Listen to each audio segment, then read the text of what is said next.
Hey guys, y'all see this? If you guys want to see what happens when we get to this point with this awesome air conditioner, keep watching. We will put links down below the video to where we've got the air conditioner and all the things that we used. But let's get started. You're gonna love this.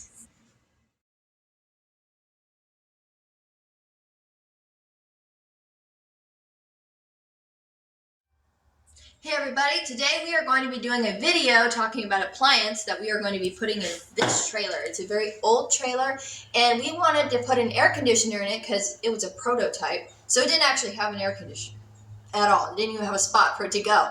And we wanted to put an air conditioner in this without damaging it because of how incredibly rare it is, right? And we had to take out this whole freaking part and move it over there because it would not fit long ways in our shop. It had to go in this ways. And that's why it's taken so long for us to get around to it. But you should never forget, the video is about this. But we are going to go outside right now and see what we did, what changes we made to the shop to make this happen. This is the adjustment that we have made to our shop building. We had to use what we can get, which is use metal. Then we have a brow up there to keep the rain out. And don't forget that this video is about this. And this is what you're gonna want if you're doing a classical RV or if you're an off-gridder like us. So let's go back inside and let's see what we are going to do.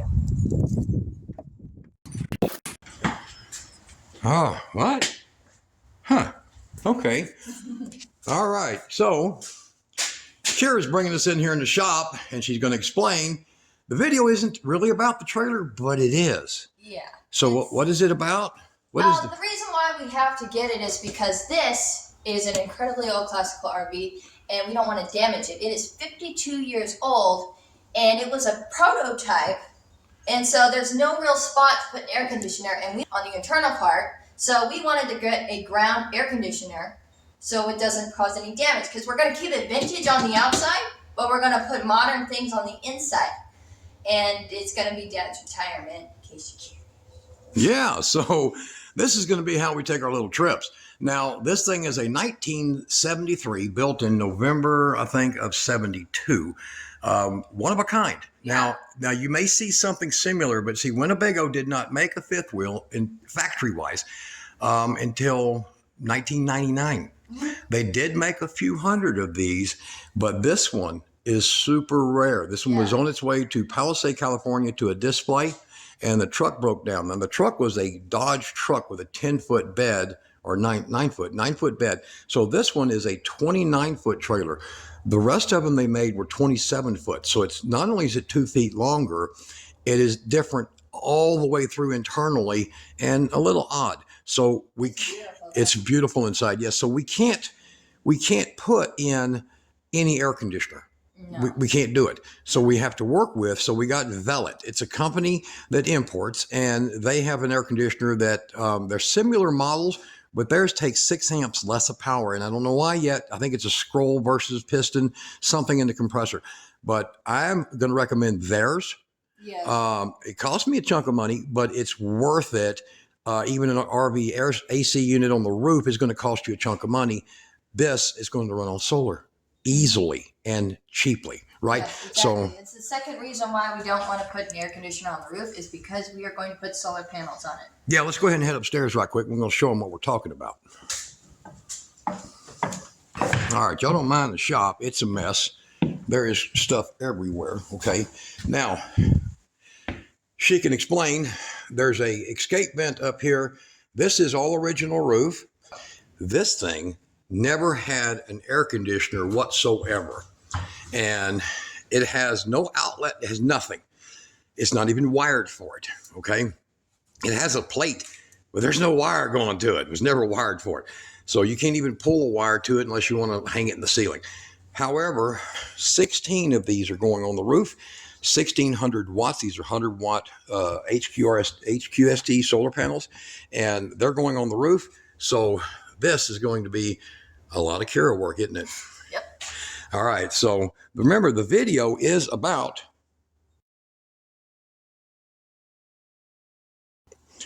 not necessarily the trailer, but the trailer is going to help show you in the next 1 or 2 videos how this is going to work out so well. And you don't need as many BTUs as if your air is doing the trick for you. All right. So what do you tell them? We are going to actually run back inside the shop and show you the stats on the new appliance that we are going to be putting in our trailer. Yep. Let's go open that thing up. Let's go. Okay, we are in the shop now, and I'm going to introduce you to our little 4-legged helpers. This is Ruby Lynn, and this is Nina Gale. And Nina Gale, if you haven't been staying tuned to Dad's channel, she is the first little baby that you guys have ever seen. And there's Delta Dawn, and there's Ida May. Ida. Hello. This is their mama, Ida May. That's my girl. All right. Listen to them. All right, guys, we're back in here, and we've got the Velvet. It is a, don't they all sound alike? It is a 12 volt, 24 volt. You can get a 36 volt converter, so don't freak out. And 48 volt air conditioner. Now, they can come with an unusual, y'all going to hear that for a minute, a unusual converter that you can use on these to where you run it up or down for 24 volt. I'll explain more later. So we got to get it up on the table. So one of the things is that it does weigh about 50 pounds, I'd say. And Dad's back is bad, and people don't like it when I lift heavy things. So he's going to get this and put it up on the table. Anything else, Dad? Well, that's it, Bob. That's it. All righty. Now, we're going to go ahead and we're going to get this thing opened up. Now, thank you, Bob. You're welcome. So, this has an ability to be upstairs, downstairs, pretty much anywhere you want to put it because it exhausts out, intake and exhaust air. It's similar to a, I don't know what you call it, an indoor air conditioner. Yeah. But it's compact and is DC powered. So let's get it opened up. Kira's going to open it. Oh, by the way, Kira is wearing an awesome evening attire. Girl lives in a dress. I love them so much. Yeah, by the way, you guys who have sent her the Buy Me a Coffee thing, that's what you get a lot of right there. I'm not in charge of that. Dad just has to ask here from time to time, hey, can I get some gas for the truck? All right, so so it says unit. Well, thank God it didn't say eunuch. Boy. All right, so we got that part off, and we got Ida May, and we got Delta Dawn. Isn't she beautiful? And we got Ruby, who always wants to attack Mama. It was just a spitting image of her mother. And then we got Miss Nina. So we're going to get all the parts out, and we're going to lay them out on the table, guys. And this comes with a ton of parts. So let's get them laid out. Right? Right. All right.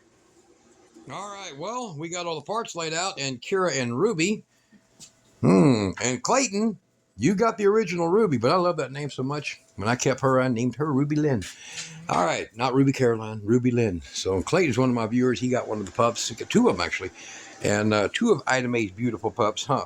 Oh, baby. McNabs. These are McNabs. They're really, really something. Look it up.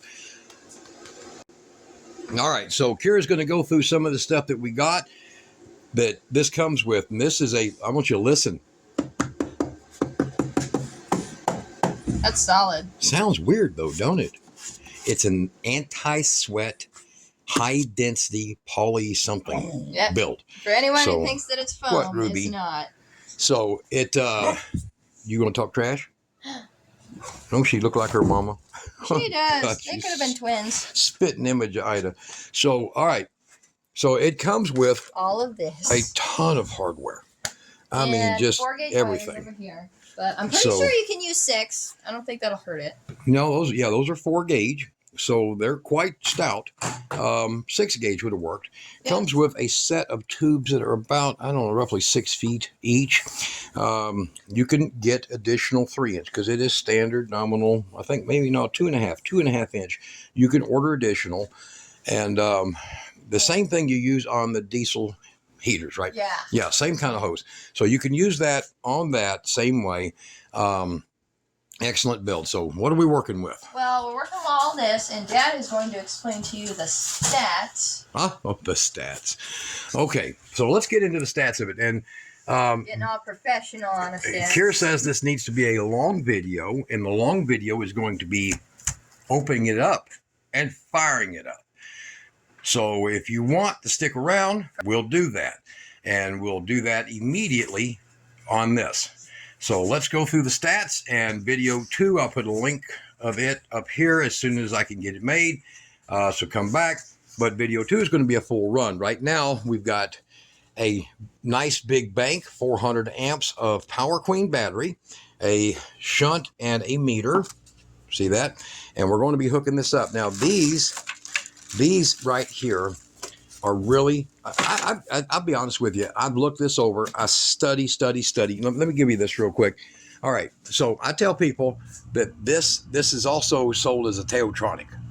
But these Tosat, Teotronic, I can't remember, there's another brand, most efficient freaking air conditioner you can buy, like the Mideas, at half the price of the Midea. So I installed a lot of these, and I run them off grid. I run them off the, solar. And y'all, it is important to know where they came from before you make a purchase. right. Know how they're built first. So I study. I make a mistake, I'll let you know. When I find a winner, well, make a video about it, right? Yep. So what we've got here is we've got this is the stats, okay? And it took a while for me to find all these because I actually had to go to the company that makes this, which is a different company that sells them branded as this. All right, so it's an 8,000 BTU. In actuality, it's an 8180 if you do the watts. Okay, here are some of the facts. It takes 55 amps start. So in the first 10 seconds, it's going to pull a load of 55 amps. And it maybe has a Ruby working on it. In the run high, which is after the first 5 or 6 seconds, it's going to run at 48 amps. Now, that is the equivalent of 600 plus watts of solar. So if you're going to have solar on your roof, you need 600 plus whatever it takes. I got paint on me. Whatever it takes to also charge your batteries. So I'd recommend about 1,000 watts. So you have 400 watts going into your battery, and you can run this while it's sunny. If you double this, you will get a mostly all night run. If you triple that, so like we're doing, we're putting roughly 1,800 watts on the trailer because we have 1,600 on the roof and then an awning over the front door with another 250. Okay, so we'll have 1,800 watts. So 3 times that means all night long, that stack of batteries can run that in the Texas heat. That's the point. All right. So you saw the trailer in the beginning of the video. This is what it's all about. It's all about making this work. Now, in high cycle, where it's coming on and off, this is your thermostat right here. And in high cycle, this thermostat right here will shut it on and off. So Kira has to get that. Yep, I had to put Ruby in. Bad hand. Look at that finger. Broke that sucker hitting somebody. So,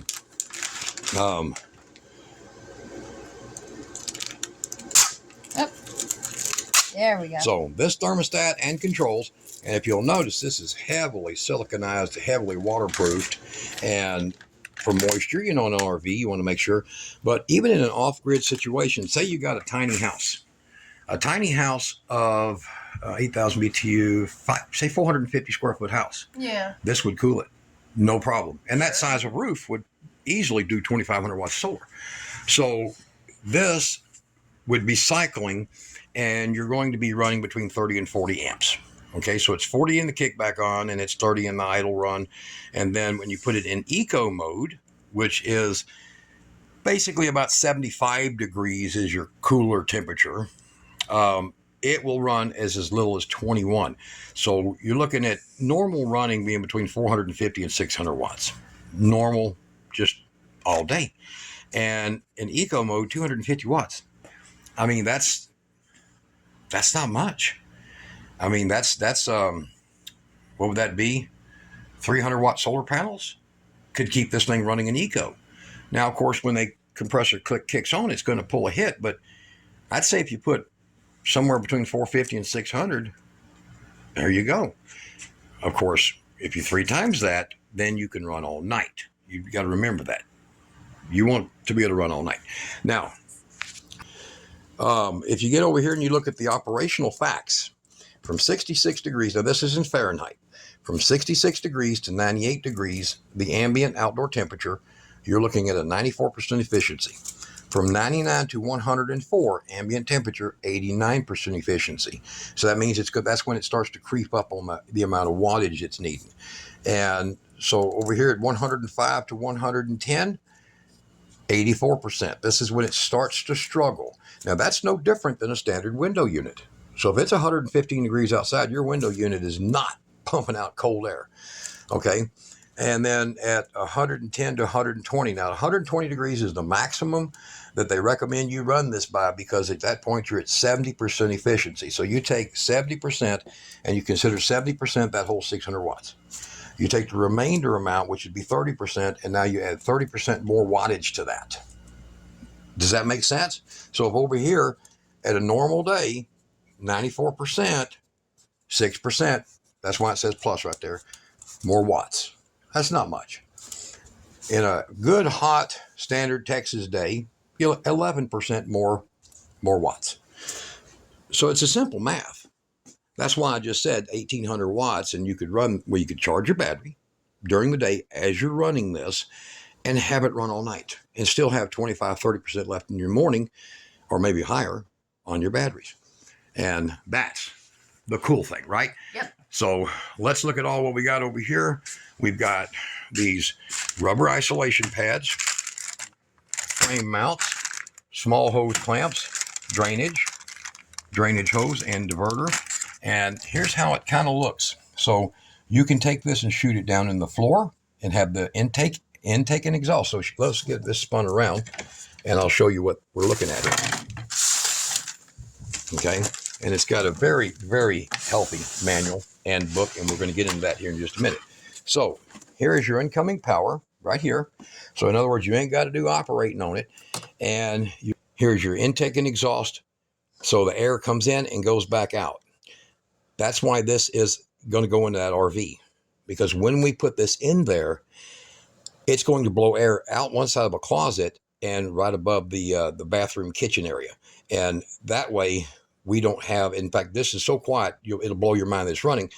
We've already dealt with one at the trade show, and that's why I have one sitting here. Now, as far as opening this up, it's got security straps on it, right here and right here. And here's spinning around. All right, let's get it open. I'm going to show you the insides. This is cool, though. Everything's included. You ain't got to do nothing but bring your stuff and some batteries. All right, as you've seen in the very beginning, we're here. All right, so we took it apart, and to take this apart, it's A little complicated. going to take a 10 millimeter on a long shaft to go up inside each one of the holes that correspond with each one of these bolts. So this is a very unique build. It is a high tension, shall I say, styrofoam. Yeah. Very unique build. A weird styrofoam. Weird styrofoam. Now it does have metal parts that are inside embedded in it. To make it stronger. To make it stronger. But if you've opened up an air conditioner built in the last 30 years, it's about a third of it's styrofoam and sheet metal. Kind of the same here, except this thing is thermal unreal. So the way that they have this thing built here is they have this big high power controller, and it is going to control. It's got a lot of cooling. So your air will be pulled in, go through here and shoot back out. So it's just like if you have the little side vents of your air conditioner, pulling the air in around your compressor and your electronics, and pulling the air in and then blowing it out the front, blowing it out what you would normally see as being this side outside of a window unit. And this shoots it through here.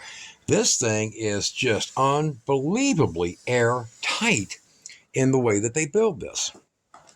I'm impressed. Yeah, I don't think mice are going to find their way in this thing. I don't think so. Now, the cool thing is, cool thing. I use cool thing around air conditioners, do I? Just a little. No. Sometimes. I don't know. Is all of these are brushless, very high efficient motors. It even has a buck transformer or a buck voltage controller, voltage down there, for controlling the electronics so that they're not affected. Now, a lot of these 12-volt units, when they get a surge, you'll see all kinds of weird things, lose your settings, flicker. This thing is pretty well built. Yeah, pretty solid. They did a lot of work to make sure. Oh, how much is this? $1,200 to $1,500. Yeah. But if you go buy one that's by 4 or 5 different other brands, well-known companies, they're $3,200. Yeah, like I was saying, they did a good job trying to make sure that this thing don't overheat. It sounds kind of wrong because it's an air conditioner, but it happens. Yeah, it does happen. You can't overheat. But the way that they designed this, all well sealed. See, all well sealed. Beautifully made. And this thing here has got dual drainage ports on it. Comes with all of that stuff so that you have your condensate. You just drill a hole through your floor or tube it out, however you want to do it. And I'm impressed. The book, we've spent a few minutes with the book, and the unit by itself is 36 pounds. The whole package is about 47, 48, something like that. Yeah. And all of these different parts that come with these are meant to make you have numerous different install ways. So let's get some power hooked up. And if somebody probably says, where you plug them silly damn cables? Well, they're here. Kira, slide this out. Right there. That's where you plug them in. And you have a cable slot right there for running them in. So they plug in right underneath the front board. And pretty simple. So one of the things, since you're going to have large capacitors in here, is that what you want to use is either, like I use, the way that you fire up a inverter so that you don't blow your capacitors. Look for videos on my channel explaining that. So when you hook up a inverter and you see a big spark, the same thing will happen here. And that's not an inverter. Okay, that's a motor driver. Kind of looks like one, don't it? No, it's a motor driver, kind of like you have for electric bicycles. Yeah. So that's what this is. It's just hefty. Electric bicycles, 15 amps, that's 70. It has to be hefty for how much you're paying. Now, you'll use that, or you'll use this in your initial energizing. This is just a little, 50-watt, 6-ohm resistor, and you can use that. So if you're not a 12-volt system or 24-volt, you can use this for 36 or 48-volt ones, and they'll work fine. So this does come available in all voltages. It doesn't say 36 volt, but if you contact the people with Velit, these guys, contact them, they'll put all that, they'll get that for you. It's just a very slight change out for that. So, all right, now we're going to slap this thing back together, give you all a little quick looky-do on it. One last look. There's the intake and exhaust, and now you can see why you're getting what you paid for here. Yeah. This is freaking beautiful. It's a great build and just unbelievable messed up with it. All right, let's power this thing up and put it into action. Yep. Hi, everybody. We are back. It has been almost 2 days now, but we have just gotten done with the cycle of this unit. 2 hours. This is 2 hours worth of water right over here. We have ran the batteries down over the course of 2 days twice. And we're almost done with them now, but Dad is going to explain to you what is going on here. All right, guys. It's a really cool unit. This thing it's a beast. Yeah. We've produced, I'm going to show you this right quick. Put my hand in here. We've produced this is over a pint, almost 2 full gallons of water from inside my shop in 2 days running those batteries down. And I averaged it out because temperatures, you have a variable of temperatures, and it's not that drastic. I ended up with like 13.15 and 12.9 something, and she did the math on it and came up with 13.02. We did not pull the batteries fully down. So this thing here has a shutoff and won't let you hurt your batteries, which is just, it's an about time thing, okay?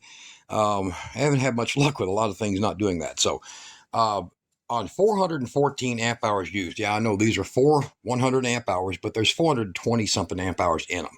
It didn't kill them. It pulled them down to about 3%. We had 414 amp hours available, ran for 13 hours. Now, our average was 31.8 amps, because you just have to do the math backwards there to get to that, because it will vary. This thing has got some kind of frequency drive, and it varies on need, which is really cool. We didn't expect this thing to do as well as it did. Now, you'll see in the beginning of the video, we explain where it's going. You will see that we put down links below to where you can find it. I will also put links down below where you can find a slightly smaller model and a slightly larger model, different sellers. So look under the video for the links. The guy that carries these has required numerous upgrades compared to other models that do look similar.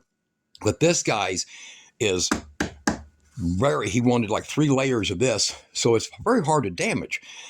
The other ones, you can poke a hole in them with a screwdriver, but I'm going to put down links and y'all can see if they've upgraded, and if they haven't, stick with this guy. So these run between $1,200 and $1,500 for these. They're very good. We've got our tools set out. I've got a temperature meter there. I've got another one here. Now, these are going into the ductwork, into the output right here. And the reason I put these in here is because I'm trying to average out. You know, none of this stuff's accurate. This does have I'll show you here, a 4.2 watt idle to keep the electronics alive and have it ready to function on your remote. Yeah, exactly. And this is all the parts that go with it. Exactly. Yeah, these are for the straps right here in case you want to hook this up to the floor. The straps will be taken off and go into here. And this right here is for hooking the 2 exhaust inlets together, but I don't really think it's important. And this right here is for going into your wall. And I actually added this part right here. And if I miss something, we're going to put all the pictures of the manual in the back of the video. But what I have done here is I added this part right here. Let me see if I can get it off. There we go. And I used the pattern piece. You're supposed to nail this into your wall for the pattern piece so you don't cut too big or small of a hole. And watch out for wires. But I cut this about an inch around. An inch bigger than the pattern piece. And I put it in here like this because I am afraid of wasps. All right, so see what that's done is she's put it to where it's coming this direction. That way, if a wasp does get in it and die, it stays trapped in here. Yeah. And they can't build a nest on it because of how this is designed. Yep, it is and just she's some using stainless steel mesh. Stainless steel mesh that you get for like your gutters and stuff. That I think is like a 12 by 18 piece for like $4. Yeah. So this goes in here like that, and what we're going to do is put a few dabs of silicone around it so it stays in there and doesn't make any noise, but it keeps beetles, wasps, large critters of any kind from getting up into it. And these do not come with a grill like this. So we had to compromise. We had to compromise, and I'll put a link to this stuff that we used, and you could find something similar. I do recommend stainless. Don't use galvanized. Not a good idea because you got to remember you have aluminum parts inside, and galvanized going in with aluminum parts, bad deal. Okay. Yeah, and if anybody gets this and wonders why there's a bunch of pieces of cardboard, these are the pieces so you make sure your unit will fit.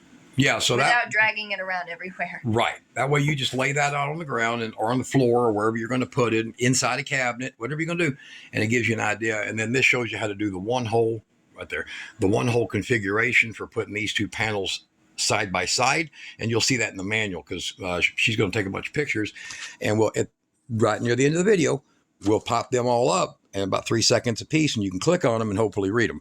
All right, now you probably have to hit full vision quality on there. All right, we're going to go ahead and get this thing fired up. It has a on and off button here. it has an on and off button here. It has a on and off button here. A lot of buttons. A lot of buttons. All right. It works though. But here's the most important thing that I hope that people are smart enough to stick around. This is a big deal, and he's fixing this. The guy that had these redesigned for us. I want you to look at this terminal right here. Now, the average person would be fairly confused to know, why is this terminal like this? Well, it's originally to be a 4-pin for having feedback, but we're not Europe or, I don't know, Japan. We're not Japan. I think this was for Japan. Yeah. So we're not Japan. We're not required to have feedback sensors. So you're going to use just like you're seeing here in the picture right there. Okay. So that is what you're going to use. I'm going to take a quick freeze. And then I'll take another one over here. And yours will look like that when you wire it up. Your other wires simply go in underneath. They're quickly, easily identified by the plug size.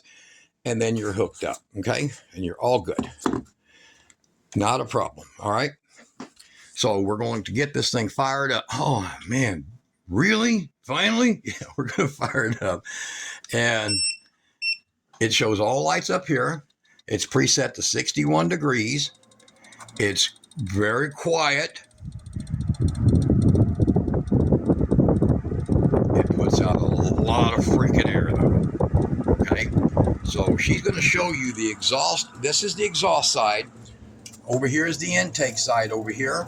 And she's going to show you here, let it get built up a little bit, because this is frequency drive. So they call it freak drive. Frequency drive means that the controller inside matches. Sorry about that, rattling.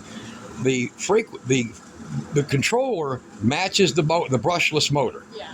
So it makes it more efficient. Now, right now we're only pulling 17.6 amps. That is all the functions inside with the compressor on stage 1. It's actually, the compressor is actually working. We're actually starting to make cold air. Look, we started at 73 degrees. We're already at 66. You see that? Okay. And it's only pulling 16.9 amps. This is the Turbo Man right there. We're going to have this full blast. And I'll go ahead and send the fan up faster. Take it off auto. Now it's picked up more speed. Now she's going to give you a reading on the output here. Right there, everything's together. It is putting out 22 miles per hour right now, which is insane. Average air conditioner puts out 7. That's putting out 22 miles per hour. Now over here, Gonna grab the hose. she's going to show you here. This is proving that you're going to be able to get air moved through your RV or your home. Now we're going to be using some of these ourselves for off-grid in a home.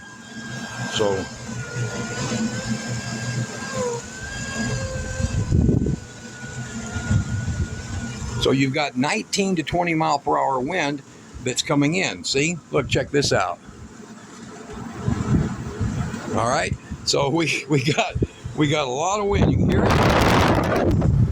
It's not very loud. I'd say this is in the 55 decibel range. I'm getting more noise because of the rattle right here than this unit makes. All right, this thing has really gotten to be impressive. Now, we're already down to 57 degrees and dropping. We've let this sit out here for 4.5 hours after running it for just right at 2 hours to get over a pint of water. Yeah. Now, is this worth it when you think about it? All right, so your RV air conditioner on your RV's roof, it drains water off of it all day, okay? This thing, I've never seen one. I've seen an RV roof put out probably a pint every 4 to 6 hours. This thing will take the moisture out of your RV, extending the life of your motorhome or your travel trailer or your tiny house, because smaller the house, the more concentrated that moisture will be from cooking and everything, the more damage you get. This thing has a unbelievable dehumidifier ability. I would say that if you want to dehumidify a basement, you put this in the basement, put these tubes blowing up into the house, put these exhausts going outside, and just build you a duct that drafts from the house down into the basement, pulls air down like a floor register to return the pressure. And this thing will probably dry out your basement 3 times faster than a $500 dehumidifier. Yeah, exactly. And it'll cool your house. And the good thing about the exhaust is you can put them straight across like this, even though I wouldn't really suggest that. You can put them down like that, both of them, or you can bring them over to the side like that. Yeah, There's different ways of installation. Yeah, exactly. So they show you here, they show you a tube going down and a tube going across. And guys, don't run it straight. Run it with a slight drop. Run it just a slight drop, a half an inch over distance or something, because these are corrugated. They're rippled there, and you don't want nothing being trapped up, moisture or nothing in them. These are high temperature, okay, 230 degree register hoses, and you can set this thing. Well, that is really warm. What's the temperature of that? This is going to show you the heat it's taking out of this room. Wow.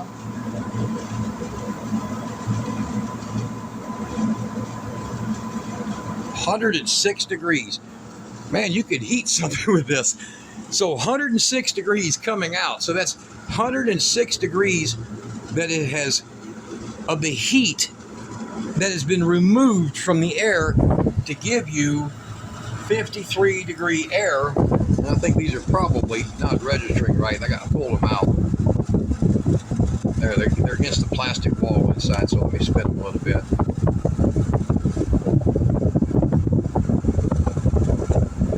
There we go. All right.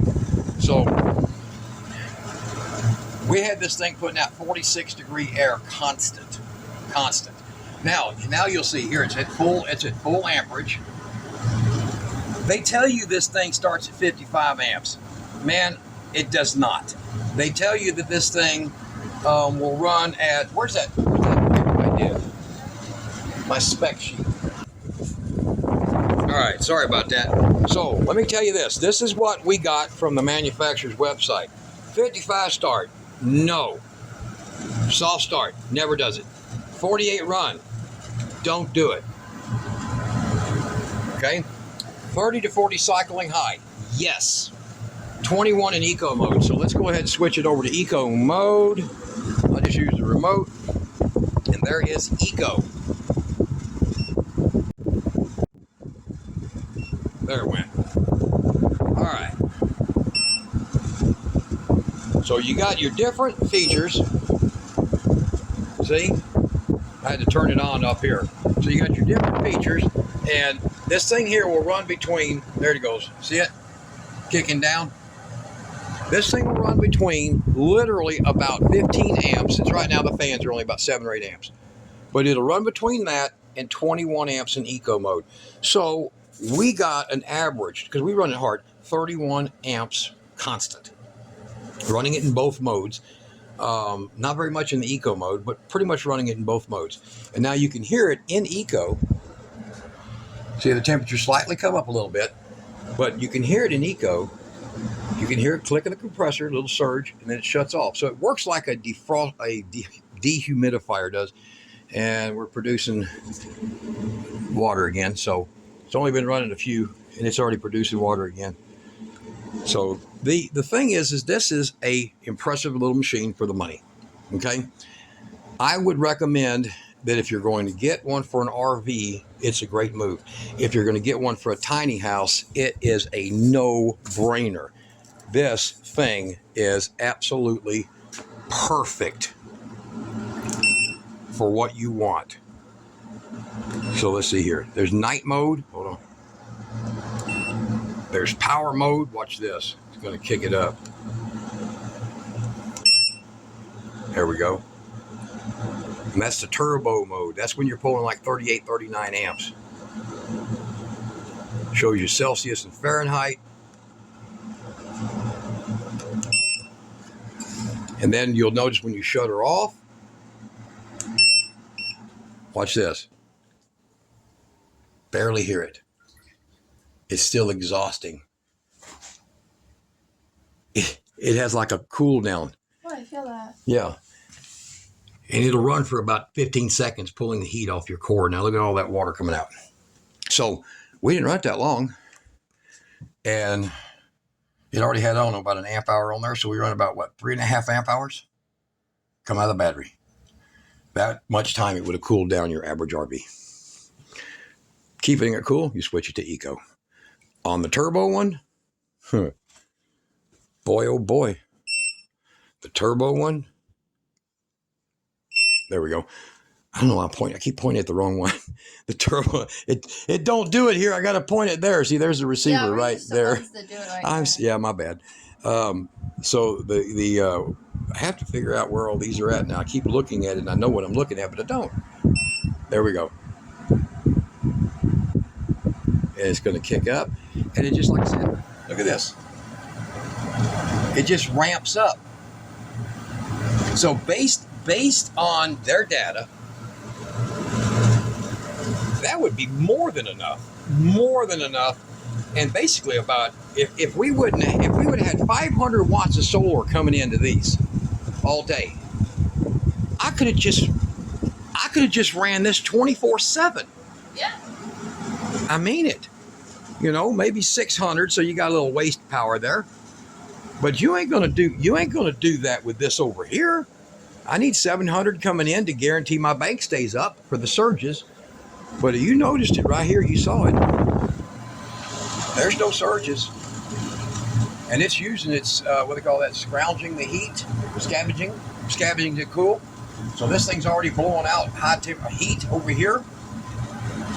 And cool, as you see the temperature, look, shot down below 60 degrees already. And that's the system it uses. It's really weird. Now the compressor is a three-stage frequency drive. That's $500 for the compressor if you buy one. This is why you can get this and cool your home with it. Cool your home. It is the ultimate freaking indoor dual hose system you can buy. They want $800 for a 12,000 BTU dual that don't even do 12,000. You know the ash rate. Don't even do it.